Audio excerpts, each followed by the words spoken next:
And I would recommend these particular course with this opportunity to be on the ramp to see the whole process to both novices and professionals.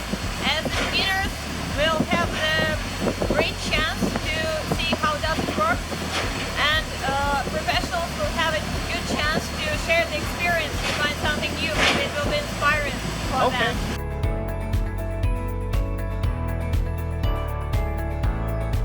I think it's a great opportunity for them to have the exposure in real life, to be outside, to get so close to aircraft, to get inside the aircraft, to see really the practical aspects. I think it's a good life experience for them, and not only sitting in the classroom and getting everything from theory.